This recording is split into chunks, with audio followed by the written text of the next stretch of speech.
Welcome back, everyone. I told you the new tool in the left's toolbox in order to control you is to just label everything a public health crisis. We see them now doing this with climate change. They've started to do this with firearms. This has been going on for a little bit now, this idea that gun violence, as they call it, I call it people violence, of course, is a public health crisis. It is not a public health crisis. It's a law enforcement or lack of law enforcement crisis.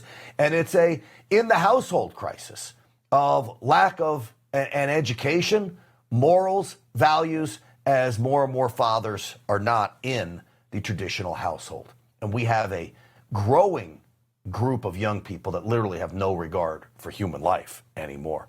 There was a hearing on all of this. Ted Cruz literally blasted people that were going down the road that gun violence is a public health crisis. Listen to Ted Cruz.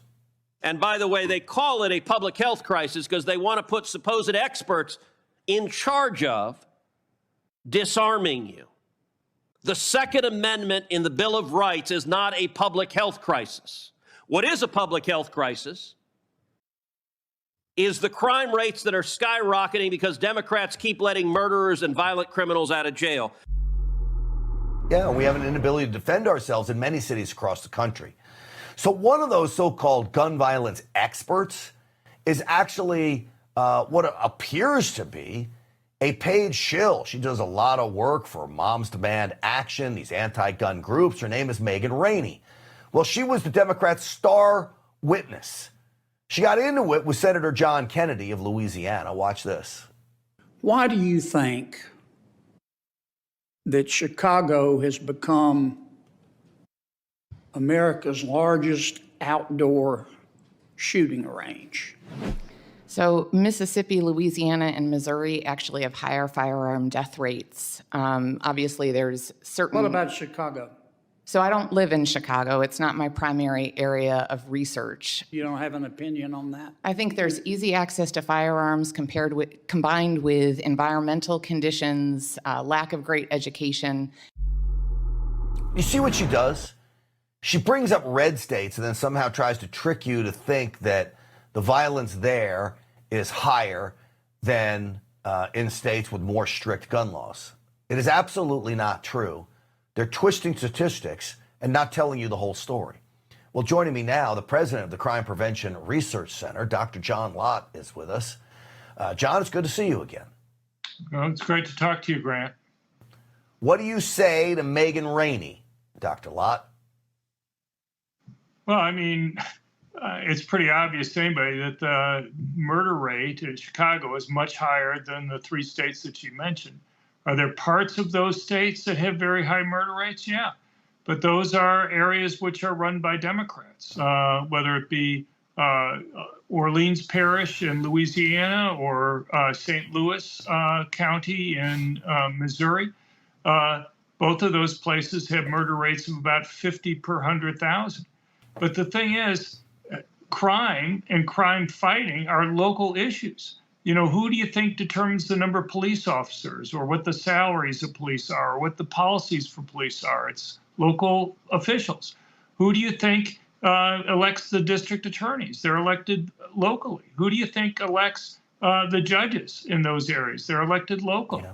And so what you have is issues about who gets arrested, who gets prosecuted and convicted, and what types of sentences that they're going to face are issues that are determined locally. So when you have district attorneys who are refusing to prosecute violent criminals or judges over the last few years that have released in some urban areas half or even 2/3 of the inmates from local jails there, it's not rocket science to go and understand why crime rates have gone up. Chicago. I would like to use the example of Plano, Texas. It is a city just up the road from where I live. I live in Dallas.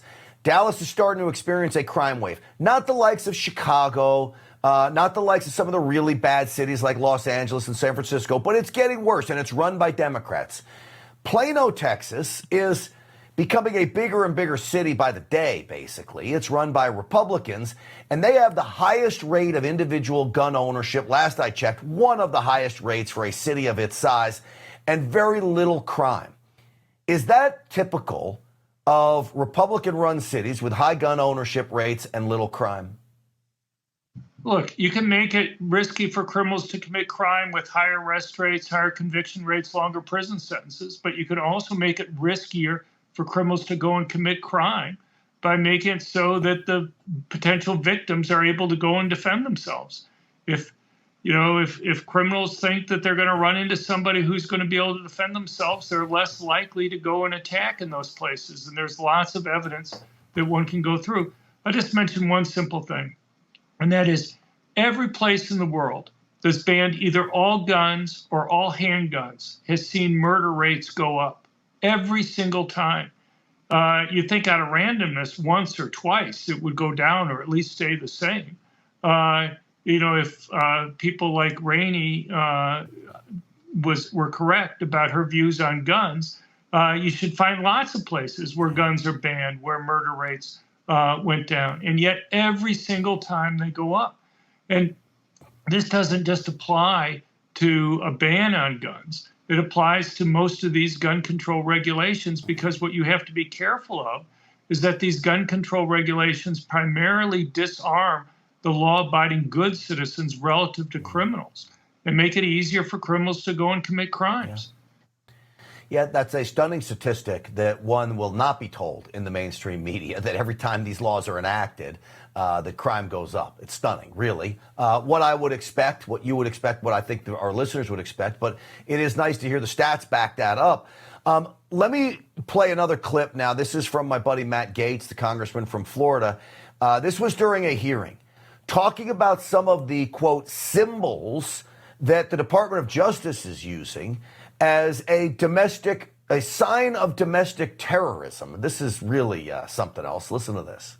That is styled the FBI's Domestic Terrorism Symbols Guide on Militia Violent Extremists. And that guide identified certain things that made people more likely to be deemed a threat or terrorists, didn't it? Yes. And wasn't one of those things just the number 2 and the letter A next to each other? Yes, it was. And in your experience as a law enforcement official, does putting the word 2 or the letter 2 and A next to each other make someone more likely to be violent or law breaking? No. And if someone signified the right, that they support the right to bear arms, was that also something in the symbol guide? Yes. So what he's saying is the right to bear arms and 2A for Second Amendment is a symbol to the FBI that we're all right-wing extremists. John, this is insanity. Well, a violent right-wing extremists. And so, I mean, I'm sure by now you're well on their list that's there. I suppose I am too. But look, unfortunately, there's lots of evidence that we've had over the years now that the FBI is kind of out of control, whether it be going after parents who show up at school board meetings where you have FBI agents taking down the license plates of the cars that are showing up at school board meetings, or the letter that went out to field offices across the country warning about parents showing up at school board meetings, or putting in agents into Catholic type organizations to kind of monitor them as possible extremist groups. It's gotten pretty crazy out there. You surely see an asymmetry. And the thing that bothers me the most is here we have across the southern border, we have people who are on terror watch lists who have been led into the country, and the Department of Homeland Security doesn't know where they're at. And yet we're having FBI agents, rather than going and dealing with those types of issues, going and trying to figure out John, whether people, yeah. I had to fly home from Los Angeles, California today. I accidentally had my Jeep key on the little keychain.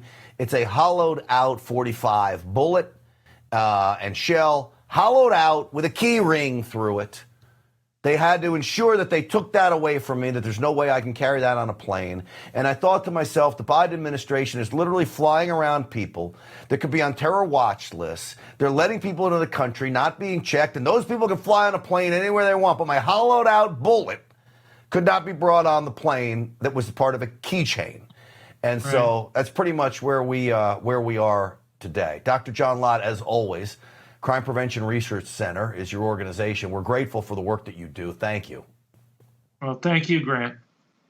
Absolutely. All right, coming up, remember that former Trump administrator who said that President Trump, quote, lunged at Secret Service, who was driving lunged at a Secret Service agent driving his limo? Well, a new report says she made significant changes to her story. We'll talk about that next.